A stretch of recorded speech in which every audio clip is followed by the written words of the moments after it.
The Book of Leviticus.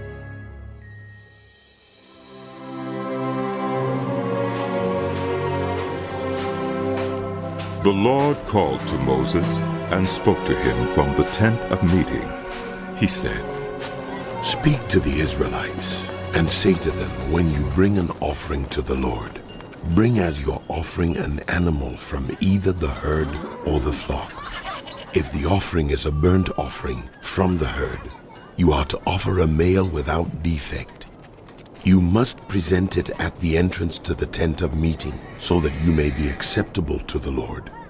You are to lay your hand on the head of the burnt offering, and it will be accepted on your behalf to make atonement for you. You are to slaughter the young bull before the Lord, and then Aaron's sons, the priests, shall bring the blood and splash it against the sides of the altar at the entrance to the tent of meeting. You are to skin the burnt offering and cut it into pieces. The sons of Aaron the priest are to put fire on the altar and arrange wood on the fire. Then Aaron's sons, the priests, shall arrange the pieces, including the head and the fat, on the wood that is burning on the altar. You are to wash the internal organs and the legs with water, and the priest is to burn all of it on the altar. It is a burnt offering, a food offering, an aroma pleasing to the Lord. If the offering is a burnt offering from the flock, from either the sheep or the goats, you are to offer a male without defect. You are to slaughter it at the north side of the altar before the Lord, and Aaron's sons, the priests, shall splash its blood against the sides of the altar. You are to cut it into pieces, and the priest shall arrange them, including the head and the fat, on the wood that is burning on the altar. You are to wash the internal organs and the legs with water, and the priest is to bring all of them and burn them on the altar. It is a burnt offering, a food offering, an aroma pleasing to the Lord. If the offering to the Lord is a burnt offering of birds, you are to offer a dove or a young pigeon. The priest shall bring it to the altar, wring off the head, and burn it on the altar. Its blood shall be drained out on the side of the altar. He is to remove the crop and the feathers and throw them down east of the altar where the ashes are. He shall tear it open by the wings, not dividing it completely, and then the priest shall burn it on the wood that is burning on the altar. It is a burnt offering, a food offering, an aroma brings a grain offering to the Lord. Your offering is to be of the finest flour. You are to pour olive oil on it, put incense on it, and take it to Aaron's sons, the priests. The priest shall take a handful of the flour and oil, together with all the incense, and burn this as a memorial portion on the altar, a food offering, an aroma pleasing to the Lord. The rest of the grain offering belongs to Aaron and his sons. It is a most holy part of the food offering presented to the Lord. If you bring a grain offering baked in an oven, it is to consist of the finest flour, either thick loaves made without yeast and with olive oil mixed in, or thin loaves made without yeast and brushed with olive oil. If your grain offering is prepared on a griddle, it is to be made of the finest flour mixed with oil and without yeast. Crumble it and pour oil on it. It is a grain offering. If your grain offering is cooked in a pan, it is to be made of the finest flour and some olive oil. Bring the grain offering made of these things to the Lord. Present it to the priest, who shall take it to the altar.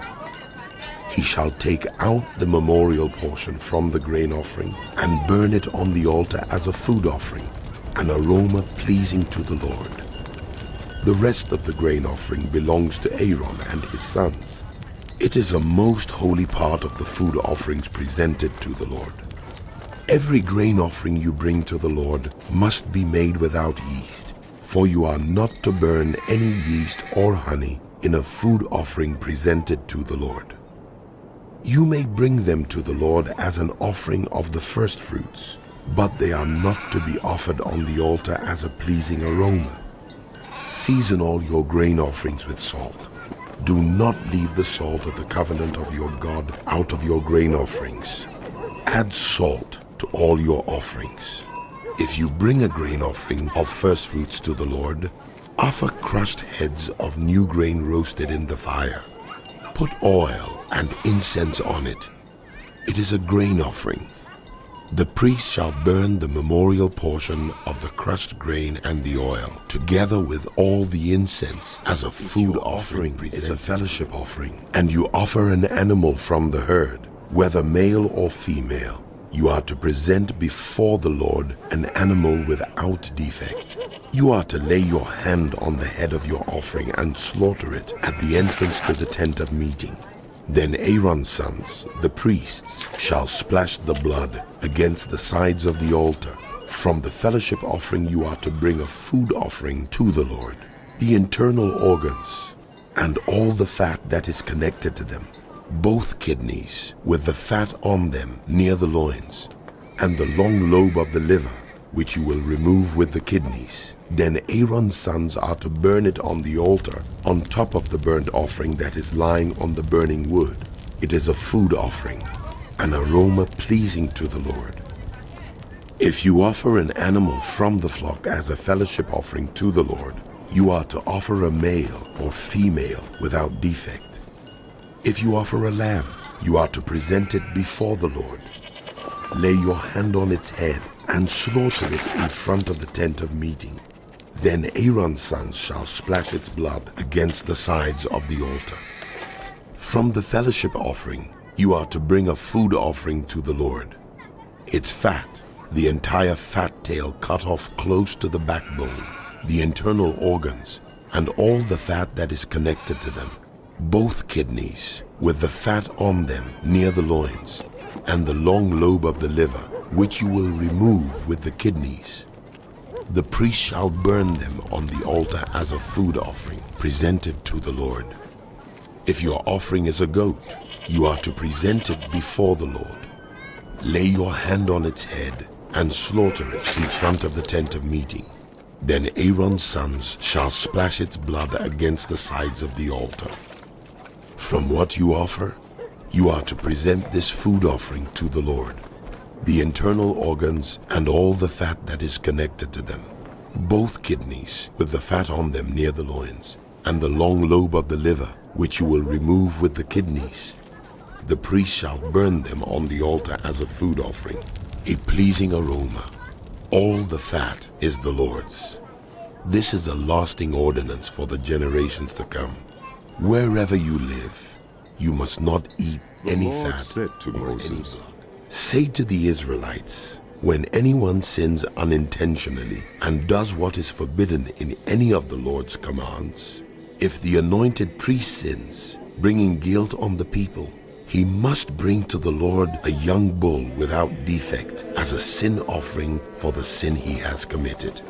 He is to present the bull at the entrance to the tent of meeting before the Lord.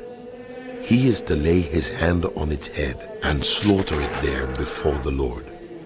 Then the anointed priest shall take some of the bull's blood and carry it into the tent of meeting. He is to dip his finger into the blood and sprinkle some of it 7 times before the Lord in front of the curtain of the sanctuary. The priest shall then put some of the blood on the horns of the altar of fragrant incense that is before the Lord in the tent of meeting. The rest of the bull's blood he shall pour out at the base of the altar of burnt offering at the entrance to the tent of meeting. He shall remove all the fat from the bull of the sin offering, all the fat that is connected to the internal organs, both kidneys with the fat on them near the loins, and the long lobe of the liver, which he will remove with the kidneys, just as the fat is removed from the ox sacrificed as a fellowship offering.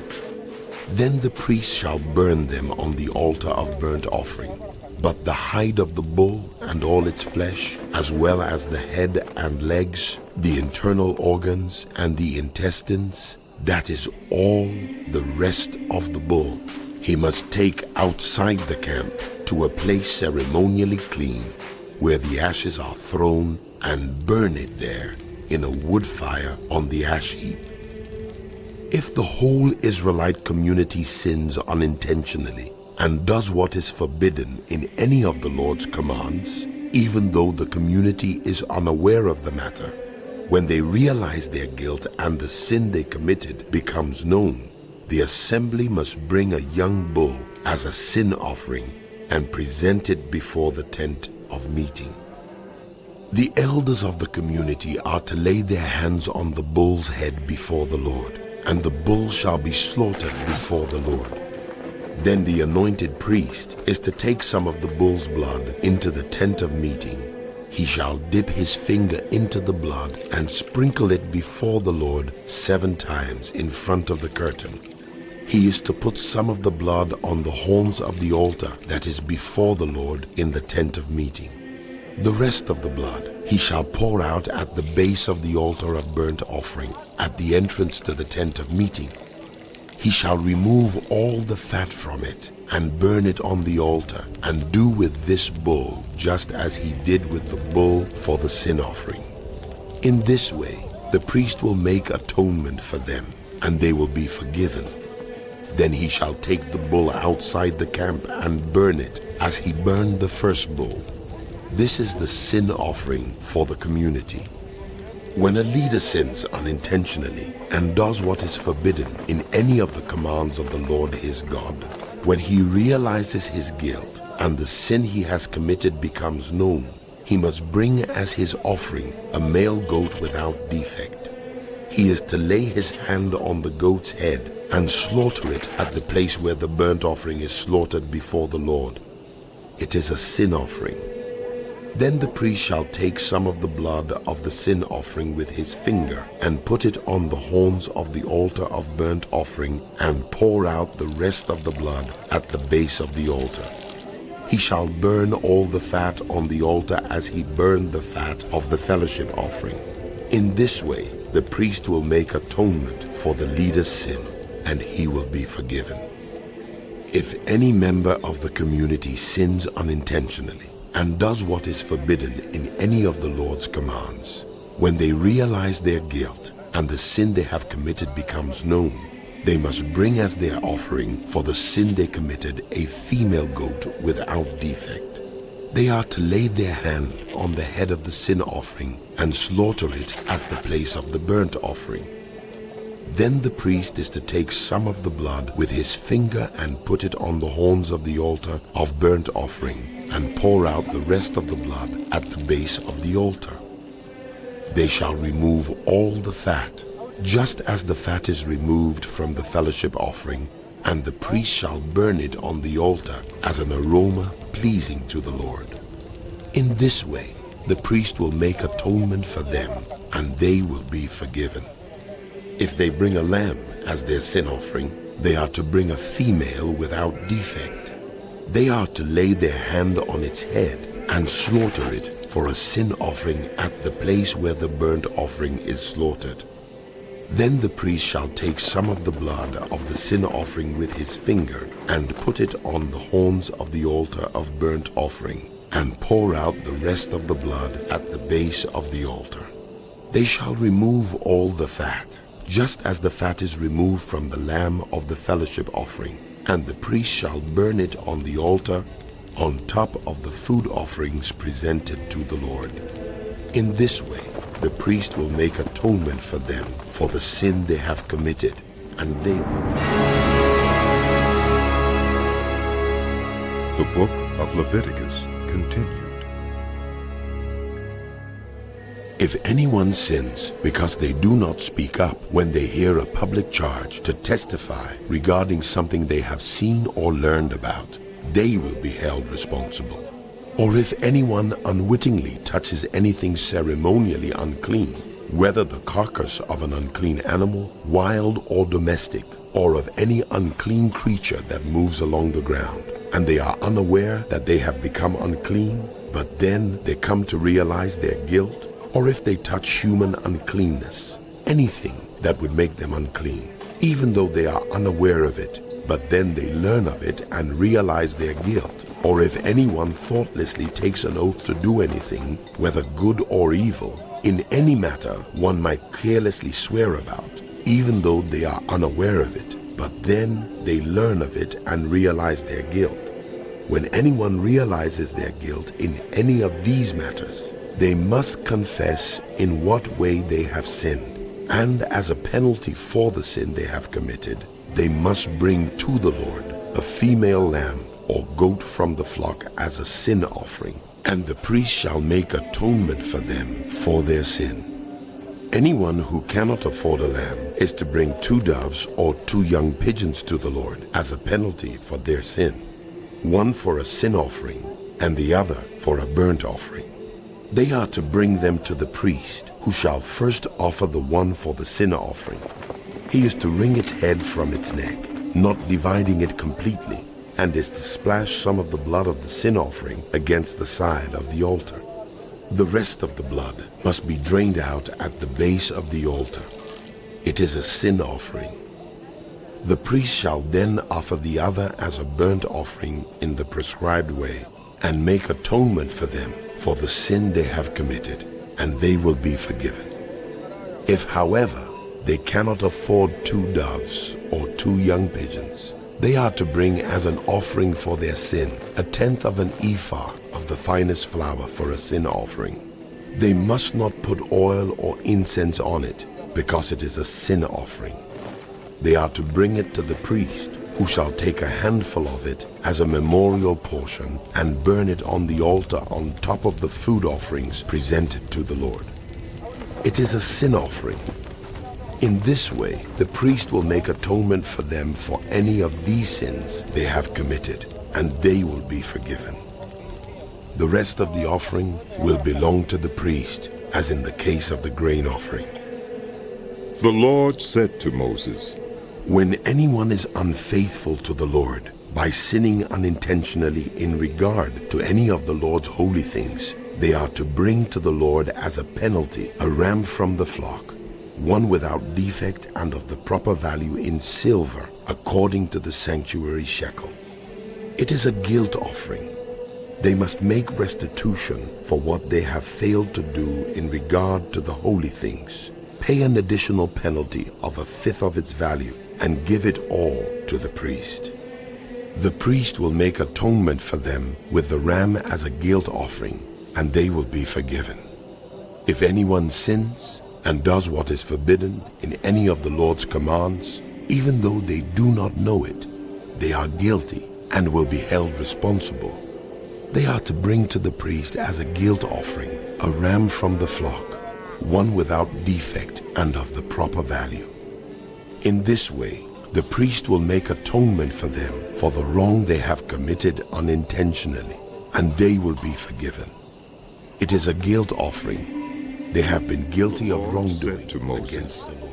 If anyone sins and is unfaithful to the Lord by deceiving a neighbor about something entrusted to them or left in their care, or about something stolen, or if they cheat a neighbor, or if they find lost property and lie about it, or if they swear falsely about any such sin that people may commit, when they thus sin and realize their guilt, they must return what they have stolen or taken by extortion, or what was entrusted to them, or the lost property they found, or whatever it was they swore falsely about.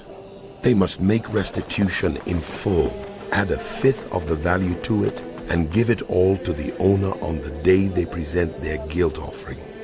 And as a penalty, they must bring to the priest, that is, to the Lord, their guilt offering, a ram from the flock, one without defect and of the proper value.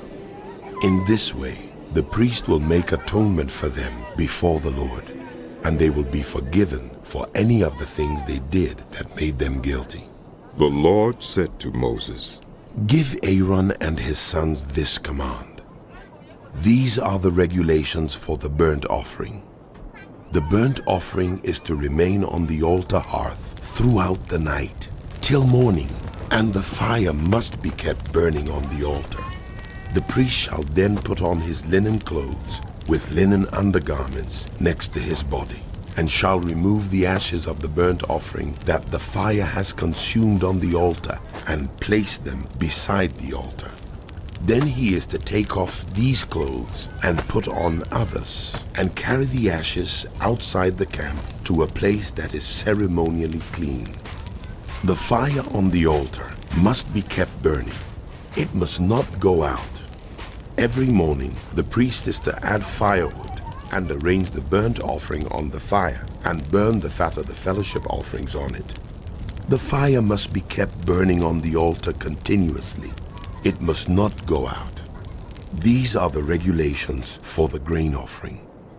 Aaron's sons are to bring it before the Lord in front of the altar. The priest is to take a handful of the finest flour and some olive oil, together with all the incense on the grain offering, and burn the memorial portion on the altar as an aroma pleasing to the Lord. Aaron and his sons shall eat the rest of it, but it is to be eaten without yeast in the sanctuary area. They are to eat it in the courtyard of the tent of meeting. It must not be baked with yeast. I have given it as their share of the food offerings presented to me. Like the sin offering and the guilt offering, it is most holy. Any male descendant of Aaron may eat it. For all generations to come, it is his perpetual share of the food offerings presented to the Lord. Whatever touches them will become holy. The Lord also said to Moses, This is the offering Aaron and his sons are to bring to the Lord on the day he is anointed. 1/10 of an ephah of the finest flour as a regular grain offering, half of it in the morning and half in the evening. It must be prepared with oil on a griddle. Bring it well mixed and present the grain offering broken in pieces as an aroma pleasing to the Lord. The son who is to succeed him as anointed priest shall prepare it. It is the Lord's perpetual share and is to be burned completely. Every grain offering of a priest shall be burned completely. It must not be eaten. The Lord said to Moses, Say to Aaron and his sons, These are the regulations for the sin offering. The sin offering is to be slaughtered before the Lord in the place the burnt offering is slaughtered. It is most holy. The priest who offers it shall eat it. It is to be eaten in the sanctuary area, in the courtyard of the tent of meeting. Whatever touches any of the flesh will become holy. And if any of the blood is spattered on a garment, you must wash it in the sanctuary area. The clay pot the meat is cooked in must be broken. But if it is cooked in a bronze pot, the pot is to be scoured and rinsed with water. Any male in a priest family may eat it. It is most holy. But any sin offering whose blood is brought into the tent of meeting to make atonement in the holy place must not be eaten. These are the regulations for the guilt offering, which is most holy. The guilt offering is to be slaughtered in the place where the burnt offering is slaughtered, and its blood is to be splashed against the sides of the altar. All its fat shall be offered, the fat tail and the fat that covers the internal organs, both kidneys with the fat on them near the loins, and the long lobe of the liver, which is to be removed with the kidneys. The priest shall burn them on the altar as a food offering presented to the Lord. It is a guilt offering. Any male in a priest's family may eat it, but it must be eaten in the sanctuary area. It is most holy. The same law applies to both the sin offering and the guilt offering. They belong to the priest who makes atonement with them. The priest who offers a burnt offering for anyone may keep its hide for himself. Every grain offering baked in an oven or cooked in a pan or on a griddle belongs to the priest who offers it. And every grain offering, whether mixed with oil or dry, belongs equally to all the sons of Aaron. These are the regulations for the fellowship offering anyone may present to the Lord. If they offer it as an expression of thankfulness, then along with this thank offering, they are to offer thick loaves made without yeast and with olive oil mixed in. Thin loaves made without yeast and brushed with olive oil, and thick loaves of the finest flour, well kneaded and with olive oil mixed in. Along with their fellowship offering of thanksgiving, they are to present an offering with thick loaves of bread made with yeast. They are to bring one of each kind as an offering, a contribution to the Lord. It belongs to the priest who splashes the blood of the fellowship offering against the altar. The meat of their fellowship offering of thanksgiving must be eaten on the day it is offered. They must leave none of it till morning. If, however, their offering is the result of a vow or is a free will offering, the sacrifice shall be eaten on the day they offer it, but anything left over may be eaten on the next day. Any meat of the sacrifice left over till the third day must be burned up. If any meat of the fellowship offering is eaten on the third day, the one who offered it will not be accepted. It will not be reckoned to their credit, for it has become impure. The person who eats any of it will be held responsible. Meat that touches anything ceremonially unclean must not be eaten. It must be burned up. As for other meat, anyone ceremonially clean may eat it. But if anyone who is unclean eats any meat of the fellowship offering belonging to the Lord, they must be cut off from their people. Anyone who touches something unclean, whether human uncleanness or an unclean animal or any unclean creature that moves along the ground, and then eats any of the meat of the fellowship offering belonging to the Lord, must be cut off from their people. The Lord said to Moses, "Say to the Israelites, do not eat any of the fat of cattle, sheep, or goats. The fat of an animal found dead or torn by wild animals may be used for any other purpose, but you must not eat it. Anyone who eats the fat of an animal from which a food offering may be presented to the Lord must be cut off from their people. And wherever you live, you must not eat the blood of any bird or animal. Anyone who eats blood must be cut off from their people." The Lord said to Moses, "Say to the Israelites, anyone who brings a fellowship offering to the Lord is to bring part of it as their sacrifice to the Lord. With their own hands they are to present the food offering to the Lord. They are to bring the fat together with the breast and wave the breast before the Lord as a wave offering. The priest shall burn the fat on the altar, but the breast belongs to Aaron and his sons. You are to give the right thigh of your fellowship offerings to the priest as a contribution. The son of Aaron who offers the blood and the fat of the fellowship offering shall have the right thigh as his share. From the fellowship offerings of the Israelites, I have taken the breast that is waved and the thigh that is presented, and have given them to Aaron the priest and his sons as their perpetual share from the Israelites." "This is the portion of the food offerings presented to the Lord that were allotted to Aaron and his sons on the day they were presented to serve the Lord as priests. On the day they were anointed, the Lord commanded that the Israelites give this to them as their perpetual share for the generations to come.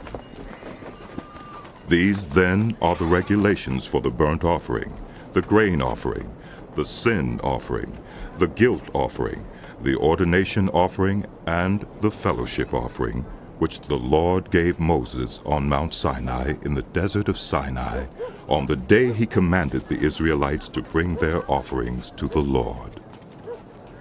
The Lord said to Moses, "Bring Aaron and his sons, their garments, the anointing oil, the bull for the sin offering, the 2 rams, and the basket containing bread made without yeast, and gather the entire assembly at the entrance to the tent of meeting." Moses did as the Lord commanded him, and the assembly gathered at the entrance to the tent of meeting.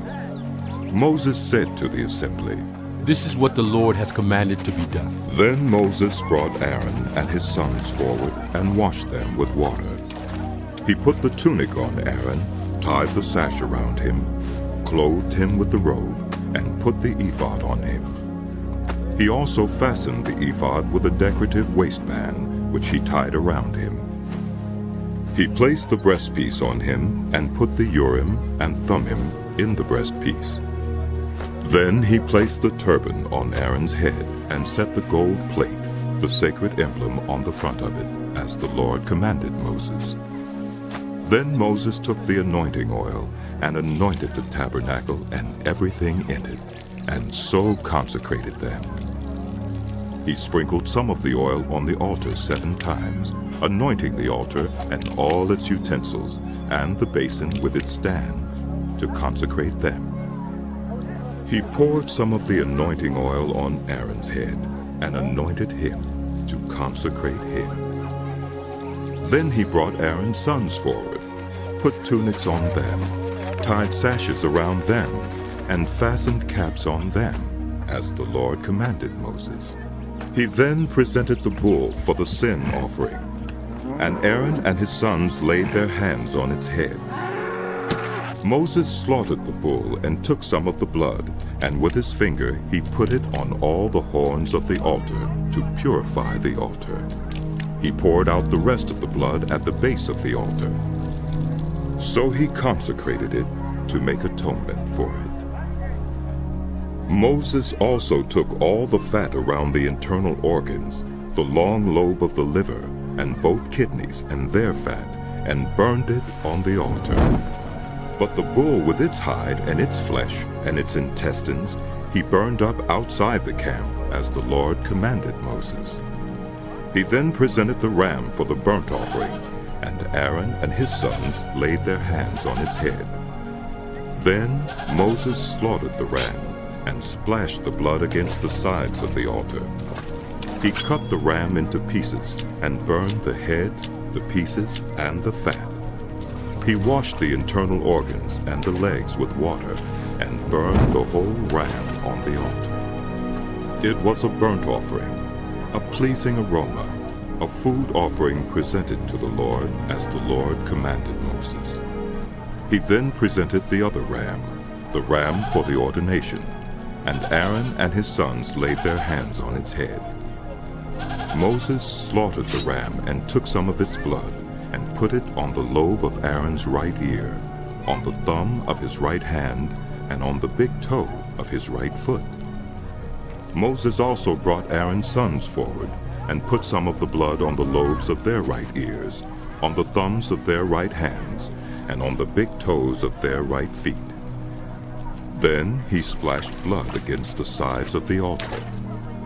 After that, he took the fat tail, all the fat around the internal organs, the long lobe of the liver, both kidneys and their fat, and the right thigh, and from the basket of bread made without yeast, which was before the Lord, he took one thick loaf with olive oil mixed in, and one thin loaf, and he put these on the fat portions and on the right thigh.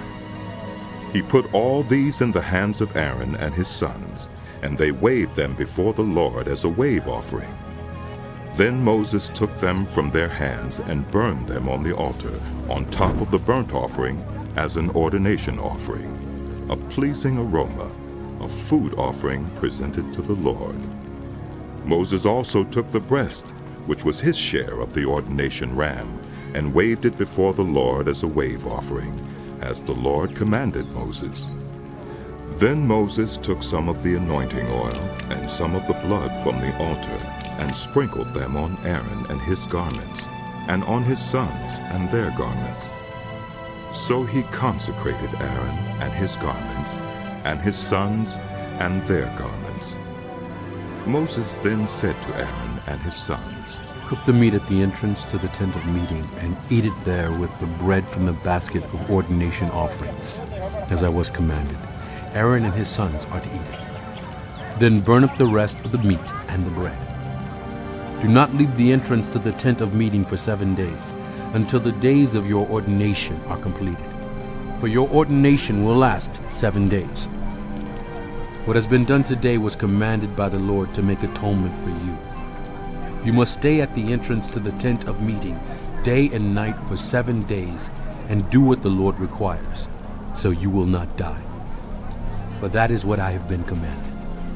So Aaron and his sons did everything the Lord commanded. On the 8th day, Moses summoned Aaron and his sons and the elders of Israel.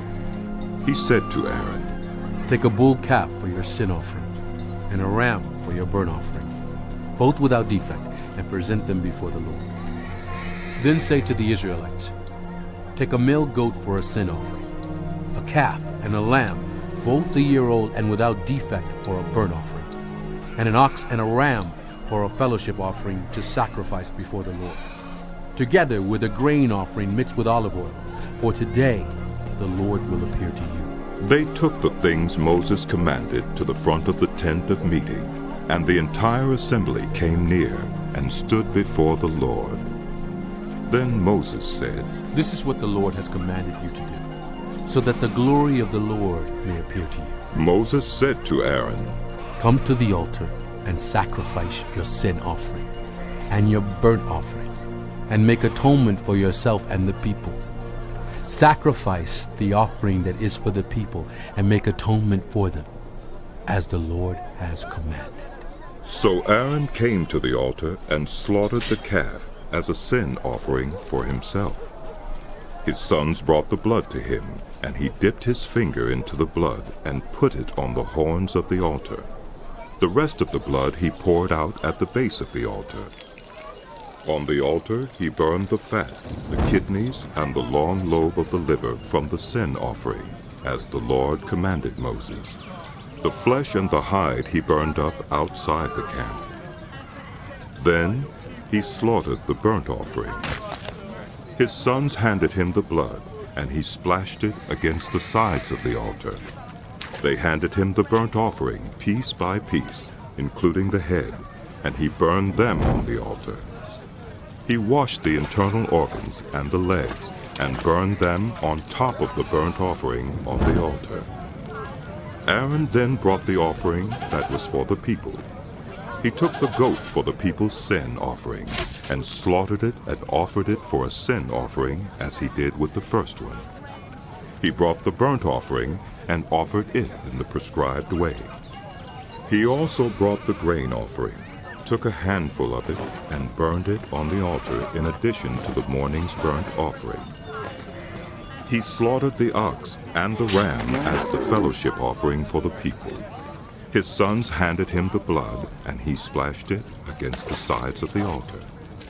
But the fat portions of the ox and the ram, the fat tail, the layer of fat, the kidneys, and the long lobe of the liver, these they laid on the breasts, and then Aaron burned the fat on the altar. Aaron waved the breasts and the right thigh before the Lord as a wave offering, as Moses commanded. Then Aaron lifted his hands toward the people and blessed them. And having sacrificed the sin offering, the burnt offering, and the fellowship offering, he stepped down. Moses and Aaron then went into the tent of meeting. When they came out, they blessed the people, and the glory of the Lord appeared to all the people. Fire came out from the presence of the Lord and consumed the burnt offering and the fat portions on the altar. And when all the people saw it, they shouted for joy and fell face down. Nadab and Abihu took their censers, put fire in them, and added incense. And they offered unauthorized fire before the Lord, contrary to his command. So fire came out from the presence of the Lord and consumed them, and they died before the Lord.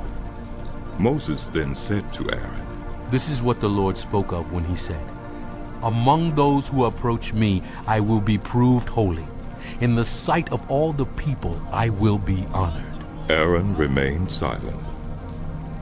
Moses summoned Mishael and Elzaphan, sons of Aaron's uncle Uzziel, and said to them, Come here. Carry your cousins outside the camp, away from the front of the sanctuary. So they came and carried them, still in their tunics, outside the camp, as Moses ordered. Then Moses said to Aaron and his sons Eleazar and Ithamar, Do not let your hair become unkempt, and do not tear your clothes, or you will die, and the Lord will be angry with the whole community. But your relatives, all the house of Israel may mourn for those the Lord has destroyed by fire. Do not leave the entrance of the tent of meeting, or you will die, because the Lord's anointing oil is on you." So they did as Moses said. Then the Lord said to Aaron, "You and your sons are not to drink wine or other fermented drink whenever you go into the tent of meeting, or you will die. This is a lasting ordinance for the generations to come, so that you can distinguish between the holy and the common, between the unclean and the clean, and so you can teach the Israelites all the decrees the Lord has given them through Moses." Moses said to Aaron and his remaining sons, Eleazar and Ithamar, "Take the grain offering left over from the food offerings prepared without yeast, and present it to the Lord, and eat it beside the altar, for it is most holy. Eat it in the sanctuary area, because it is your share and your son's share of the food offerings presented to the Lord, for so I have been commanded. But you and your sons and your daughters may eat the breast that was waved and the thigh that was presented. Eat them in a ceremonially clean place. They have been given to you and your children as your share of the Israelites' fellowship offerings. The thigh that was presented and the breast that was waved must be brought with the fat portions of the food offerings, to be waved before the Lord as a wave offering. This will be the perpetual share for you and your children, as the Lord has commanded." When Moses inquired about the goat of the sin offering and found that it had been burned up, he was angry with Eleazar and Ithamar, Aaron's remaining sons, and asked, "Why didn't you eat the sin offering in the sanctuary area? It is most holy. It was given to you to take away the guilt of the community by making atonement for them before the Lord. Since its blood was not taken into the holy place, you should have eaten the goat in the sanctuary area as I commanded." Aaron replied to Moses, Today they sacrificed their sin offering and their burnt offering before the Lord. But such things as this have happened to me. Would the Lord have been pleased if I had eaten the sin offering today? When Moses heard this, the Lord said to Moses and Aaron, "Say to the Israelites, of all the animals that live on land, these are the ones you may eat. You may eat any animal that has a divided hoof and that chews the cud. There are some that only chew the cud or only have a divided hoof, but you must not eat them. The camel, though it chews the cud, does not have a divided hoof. It is ceremonially unclean for you. The hyrax, though it chews the cud, does not have a divided hoof. It is unclean for you.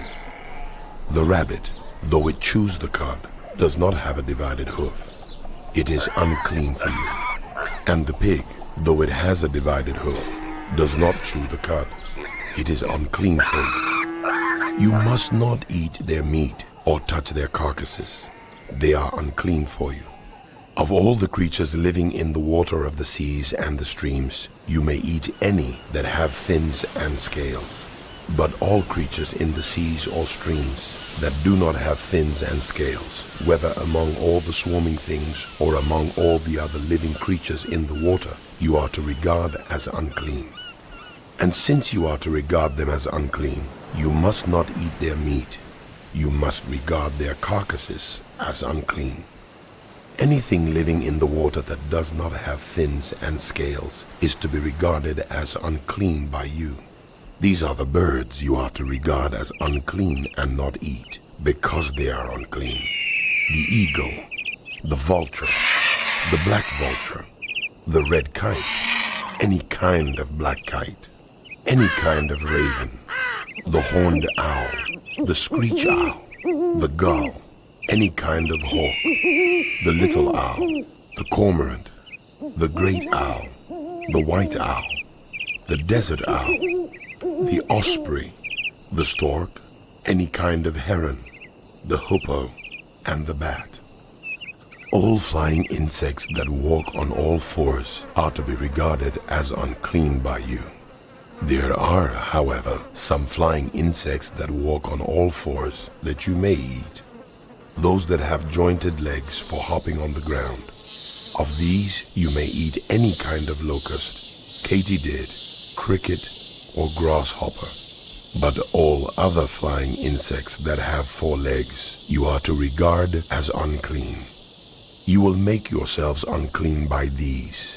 Whoever touches their carcasses will be unclean till evening. Whoever picks up one of their carcasses must wash their clothes, and they will be unclean till evening. Every animal that does not have a divided hoof, or that does not chew the cud, is unclean for you. Whoever touches the carcass of any of them will be unclean. Of all the animals that walk on all fours, those that walk on their paws are unclean for you. Whoever touches their carcasses will be unclean till evening. Anyone who picks up their carcasses must wash their clothes, and they will be unclean till evening. These animals are unclean for you. Of the animals that move about on the ground, these are unclean for you: the weasel, the rat, any kind of great lizard, the gecko, the monitor lizard, the wall lizard, the skink, and the chameleon. Of all those that move along the ground, these are unclean for you. Whoever touches them when they are dead will be unclean till evening. When one of them dies and falls on something, that article, whatever its use, will be unclean, whether it is made of wood, cloth, hide, or sackcloth. Put it in water. It will be unclean till evening, and then it will be clean. If one of them falls into a clay pot, everything in it will be unclean, and you must break the pot. Any food you are allowed to eat that has come into contact with water from any such pot is unclean, and any liquid that is drunk from such a pot is unclean. Anything that one of their carcasses falls on becomes unclean. An oven or cooking pot must be broken up. They are unclean, and you are to regard them as unclean. A spring, however, or a cistern for collecting water remains clean, but anyone who touches one of these carcasses is unclean. If a carcass falls on any seeds that are to be planted, they remain clean. But if water has been put on the seed, and a carcass falls on it, it is unclean for you. If an animal that you are allowed to eat dies, anyone who touches its carcass will be unclean till evening. Anyone who eats some of its carcass must wash their clothes, and they will be unclean till evening. Anyone who picks up the carcass must wash their clothes, and they will be unclean till evening. Every creature that moves about on the ground is to be regarded as unclean. It is not to be eaten. You are not to eat any creature that moves about on the ground, whether it moves on its belly, or walks on all fours, or on many feet. It is unclean. Do not defile yourselves by any of these creatures. Do not make yourselves unclean by means of them, or be made unclean by them. I am the Lord your God. Consecrate yourselves and be holy, because I am holy. Do not make yourselves unclean by any creature that moves about on the ground. I am the Lord who brought you up out of Egypt to be your God. Therefore be holy, because I am holy. These are the regulations concerning animals, birds, every living thing that moves in the water, and every creature that moves about on the ground. You must distinguish between the unclean and the clean, between living creatures that may be eaten and those The Lord that may said not to be Moses, eaten. Say to the Israelites, a woman who becomes pregnant and gives birth to a son will be ceremonially unclean for 7 days, just as she is unclean during her monthly period. On the 8th day, the boy is to be circumcised. Then the woman must wait 33 days to be purified from her bleeding. She must not touch anything sacred or go to the sanctuary until the days of her purification are over. If she gives birth to a daughter, for 2 weeks the woman will be unclean as during her period. Then she must wait 66 days to be purified from her bleeding. When the days of her purification for a son or daughter are over, she is to bring to the priest at the entrance to the tent of meeting a year-old lamb for a burnt offering and a young pigeon or a dove for a sin offering. He shall offer them before the Lord to make atonement for her, and then she will be ceremonially clean from her flow of blood. These are the regulations for the woman who gives birth to a boy or a girl. If she cannot afford a lamb, she is to bring 2 doves or 2 young pigeons, one for a burnt offering and the other for a sin offering. In this way, the priest will make atonement for her, The Lord and said she to Moses and Aaron, When anyone has a swelling or a rash or a shiny spot on their skin that may be a defiling skin disease, they must be brought to Aaron the priest or to one of his sons who is a priest.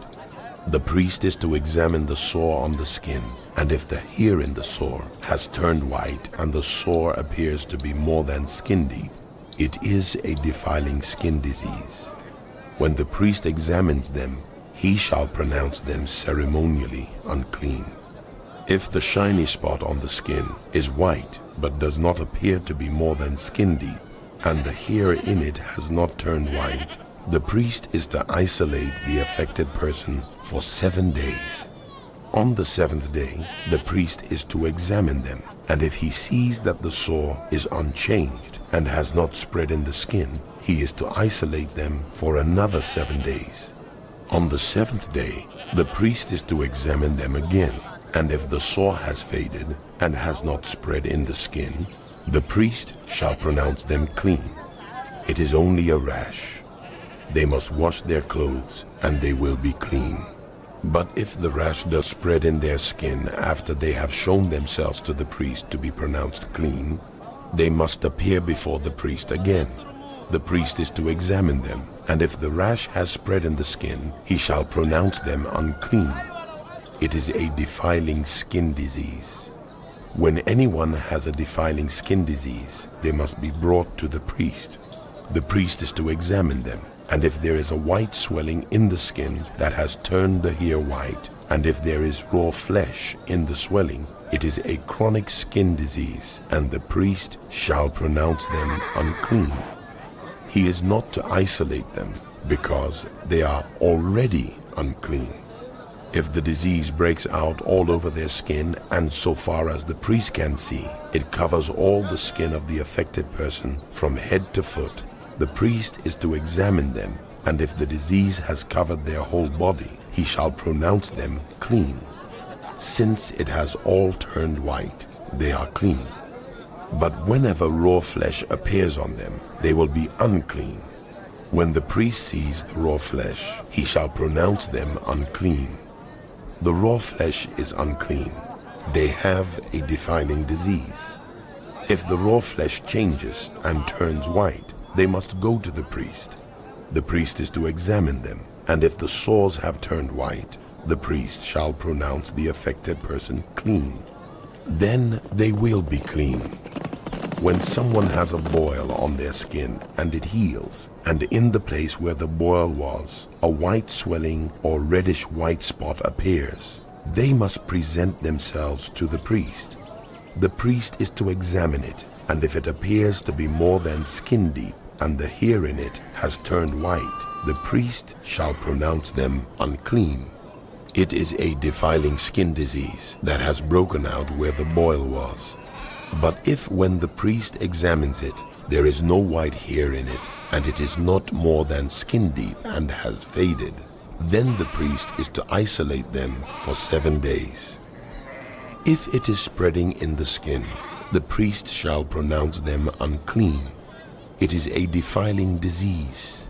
But if the spot is unchanged and has not spread, it is only a scar from the boil, and the priest shall pronounce them clean. When someone has a burn on their skin and a reddish white or white spot appears in the raw flesh of the burn, the priest is to examine the spot, and if the hair in it has turned white, and it appears to be more than skin deep, it is a defiling disease that has broken out in the burn. The priest shall pronounce them unclean. It is a defiling skin disease. But if the priest examines it, and there is no white hair in the spot, and if it is not more than skin deep and has faded, then the priest is to isolate them for 7 days.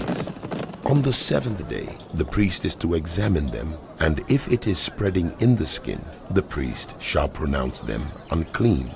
It is a defiling skin disease. If, however, the spot is unchanged and has not spread in the skin, but has faded, it is a swelling from the burn, and the priest shall pronounce them clean. It is only a scar from the burn. If a man or woman has a sore on their head or chin, the priest is to examine the sore, and if it appears to be more than skin deep, and the hair in it is yellow and thin, the priest shall pronounce them unclean. It is a defiling skin disease on the head or chin. But if when the priest examines the sore, it does not seem to be more than skin deep, and there is no black hair in it, then the priest is to isolate the affected person for 7 days. On the 7th day, the priest is to examine the sore, and if it has not spread, and there is no yellow hair in it, and it does not appear to be more than skin deep, then the man or woman must shave themselves, except for the affected area, and the priest is to keep them isolated another 7 days. On the 7th day, the priest is to examine the sore, and if it has not spread in the skin and appears to be no more than skin deep, the priest shall pronounce the man or woman clean. They must wash their clothes, and they will be clean. But if the sore does spread in the skin after they are pronounced clean, the priest is to examine them, and if he finds that the sore has spread in the skin, he does not need to look for yellow hair. They are unclean. If, however, the sore is unchanged so far as the priest can see, and if black hair has grown in it, the affected person is healed. They are clean, and the priest shall pronounce them clean. When a man or woman has white spots on the skin, the priest is to examine them, and if the spots are dull white, it is a harmless rash that has broken out on the skin. They are clean. A man who has lost his hair and is bald is clean. If he has lost his hair from the front of his scalp and has a bald forehead, he is clean. But if he has a reddish-white sore on his bald head or forehead, it is a defiling disease breaking out on his head or forehead. The priest is to examine him, and if the swollen sore on his head or forehead is reddish-white like a defiling skin disease, the man is diseased and is unclean. The priest shall pronounce him unclean because of the sore on his head. Anyone with such a defiling disease must wear torn clothes. Let their hair be unkempt, cover the lower part of their face, and cry out, "Unclean, unclean." As long as they have the disease, they remain unclean. They must live alone. They must live outside the camp. As for any fabric that is spoiled with a defiling mold, any woolen or linen clothing, any woven or knitted material of linen or wool, any leather or anything made of leather, if the affected area in the fabric, the leather, the woven or knitted material, or any leather article is greenish or reddish, it is a defiling mold and must be shown to the priest.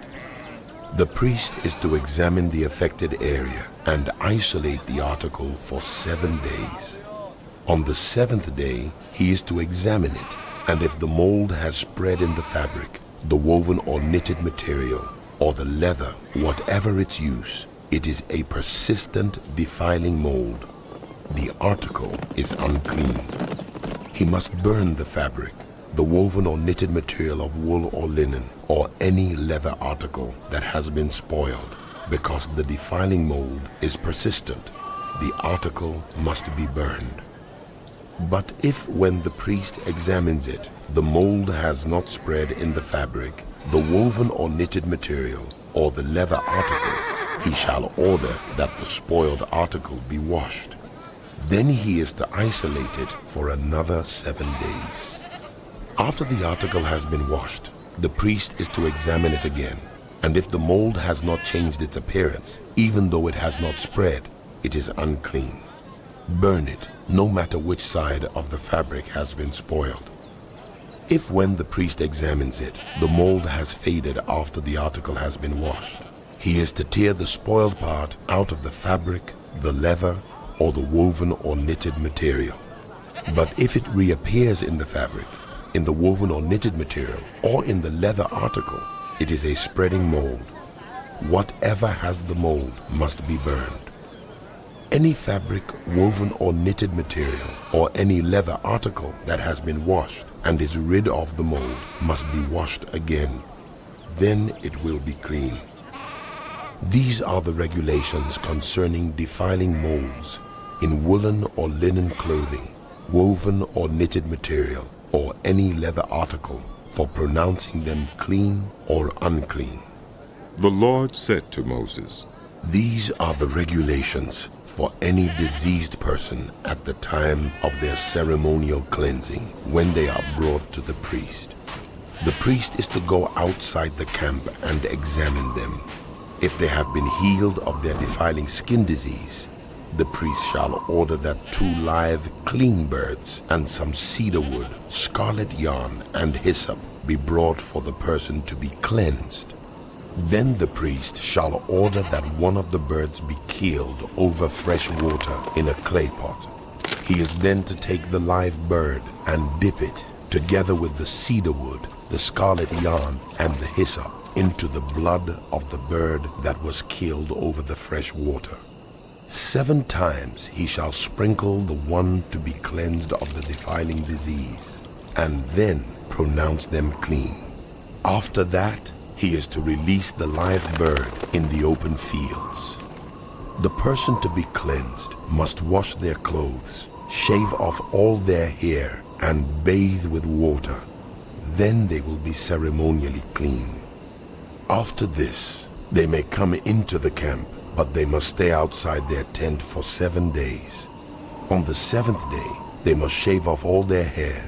They must shave their head, their beard, their eyebrows, and the rest of their hair.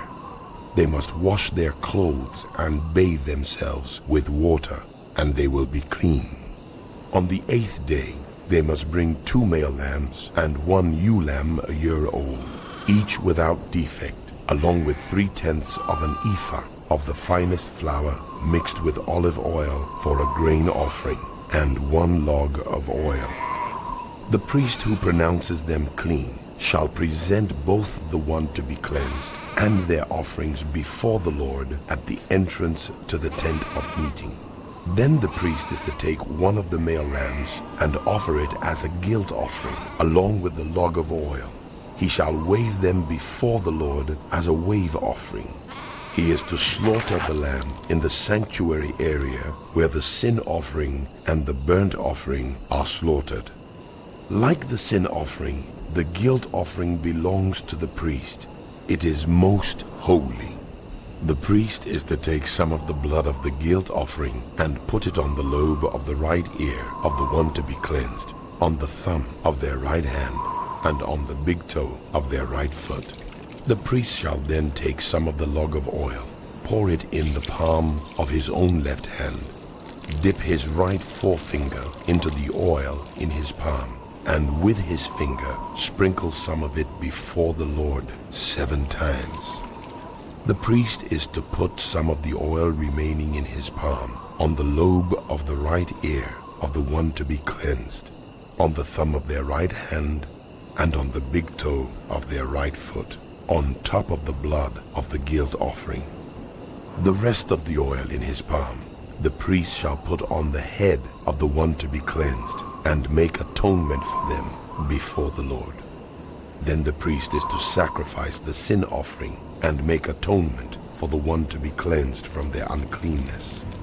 After that, the priest shall slaughter the burnt offering and offer it on the altar together with the grain offering and make atonement for them, and they will be clean. If, however, they are poor and cannot afford these, they must take one male lamb as a guilt offering to be waved to make atonement for them, together with 1/10 of an ephah of the finest flour mixed with olive oil for a grain offering, a log of oil, and 2 doves or 2 young pigeons, such as they can afford, one for a sin offering and the other for a burnt offering. On the 8th day, they must bring them for their cleansing to the priest at the entrance to the tent of meeting before the Lord. The priest is to take the lamb for the guilt offering together with the log of oil and wave them before the Lord as a wave offering. He shall slaughter the lamb for the guilt offering and take some of its blood and put it on the lobe of the right ear of the one to be cleansed, on the thumb of their right hand, and on the big toe of their right foot. The priest is to pour some of the oil into the palm of his own left hand, and with his right forefinger sprinkle some of the oil from his palm 7 times before the Lord. Some of the oil in his palm he is to put on the same places he put the blood of the guilt offering, on the lobe of the right ear of the one to be cleansed, on the thumb of their right hand, and on the big toe of their right foot. The rest of the oil in his palm the priest shall put on the head of the one to be cleansed, to make atonement for them before the Lord. Then he shall sacrifice the doves or the young pigeons, such as the person can afford, one as a sin offering and the other as a burnt offering, together with the grain offering. In this way, the priest will make atonement before the Lord on behalf of the one to be cleansed. These are the regulations for anyone who has a defiling skin disease and who cannot afford the regular offerings for their cleansing. The Lord said to Moses and Aaron, When you enter the land of Canaan, which I am giving you as your possession, and I put a spreading mold in a house in that land, the owner of the house must go and tell the priest, I have seen something that looks like a defiling mold in my house. The priest is to order the house to be emptied before he goes in to examine the mold, so that nothing in the house will be pronounced unclean. After this, the priest is to go in and inspect the house. He is to examine the mold on the walls, and if it has greenish or reddish depressions that appear to be deeper than the surface of the wall, the priest shall go out the doorway of the house and close it up for 7 days. On the 7th day, the priest shall return to inspect the house. If the mold has spread on the walls, he is to order that the contaminated stones be torn out and thrown into an unclean place outside the town. He must have all the inside walls of the house scraped and the material that is scraped off dumped into an unclean place outside the town. Then they are to take other stones to replace these, and take new clay and plaster the house. If the defiling mold reappears in the house after the stones have been torn out and the house scraped and plastered, the priest is to go and examine it. And if the mold has spread in the house, it is a persistent defiling mold. The house is unclean. It must be torn down, its stones, timbers, and all the plaster, and taken out of the town to an unclean place. Anyone who goes into the house while it is closed up will be unclean till evening. Anyone who sleeps or eats in the house must wash their clothes. But if the priest comes to examine it, and the mold has not spread after the house has been plastered, he shall pronounce the house clean, because the defiling mold is gone. To purify the house, he is to take 2 birds and some cedar wood, scarlet yarn, and hyssop. He shall kill one of the birds over fresh water in a clay pot. Then he is to take the cedar wood, the hyssop, the scarlet yarn, and the live bird, Dip them into the blood of the dead bird and the fresh water, and sprinkle the house 7 times. He shall purify the house with the bird's blood, the fresh water, the live bird, the cedar wood, the hyssop, and the scarlet yarn. Then he is to release the live bird in the open fields outside the town. In this way he will make atonement for the house, and it will be clean. These are the regulations for any defiling skin disease, for a sore, for defiling molds in fabric or in a house, and for a swelling, a rash, or a shiny spot, to determine when something is clean or unclean. These are the regulations for defiling skin diseases and The Lord defiling said molds. to Moses and Aaron, Speak to the Israelites and say to them, when any man has an unusual bodily discharge, such a discharge is unclean. Whether it continues flowing from his body or is blocked, it will make him unclean. This is how his discharge will bring about uncleanness. Any bed the man with a discharge lies on will be unclean, and anything he sits on will be unclean. Anyone who touches his bed must wash their clothes and bathe with water, and they will be unclean till evening. Whoever sits on anything that the man with a discharge sat on must wash their clothes and bathe with water, and they will be unclean till evening. Whoever touches the man who has a discharge must wash their clothes and bathe with water, and they will be unclean till evening. If the man with the discharge spits on anyone who is clean, they must wash their clothes and bathe with water, and they will be unclean till evening. Everything the man sits on when riding will be unclean, and whoever touches any of the things that were under him will be unclean till evening. Whoever picks up those things must wash their clothes and bathe with water, and they will be unclean till evening. Anyone the man with a discharge touches without rinsing his hands with water must wash their clothes and bathe with water, and they will be unclean till evening. A clay pot that the man touches must be broken, and any wooden article is to be rinsed with water. When a man is cleansed from his discharge, he is to count off 7 days for his ceremonial cleansing. He must wash his clothes and bathe himself with fresh water, and he will be clean. On the 8th day, he must take 2 doves or 2 young pigeons and come before the Lord to the entrance to the tent of meeting and give them to the priest. The priest is to sacrifice them, the one for a sin offering and the other for a burnt offering. In this way, he will make atonement before the Lord for the man because of his discharge. When a man has an emission of semen, he must bathe his whole body with water, and he will be unclean till evening. Any clothing or leather that has semen on it must be washed with water, and it will be unclean till evening. When a man has sexual relations with a woman, and there is an emission of semen, both of them must bathe with water, and they will be unclean till evening. When a woman has her regular flow of blood, the impurity of her monthly period will last 7 days, and anyone who touches her will be unclean till evening. Anything she lies on during her period will be unclean, and anything she sits on will be unclean. Anyone who touches her bed will be unclean. They must wash their clothes and bathe with water, and they will be unclean till evening. Anyone who touches anything she sits on will be unclean. They must wash their clothes and bathe with water, and they will be unclean till evening. Whether it is the bed or anything she was sitting on, anyone who touches it will be unclean till evening. If a man has sexual relations with her, and her monthly flow touches him, he will be unclean for 7 days. Any bed he lies on will be unclean.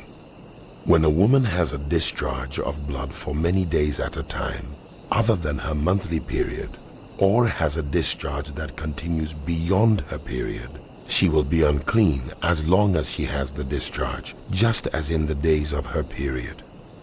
Any bed she lies on while her discharge continues will be unclean. as is her bed during her monthly period, and anything she sits on will be unclean as during her period. Anyone who touches them will be unclean.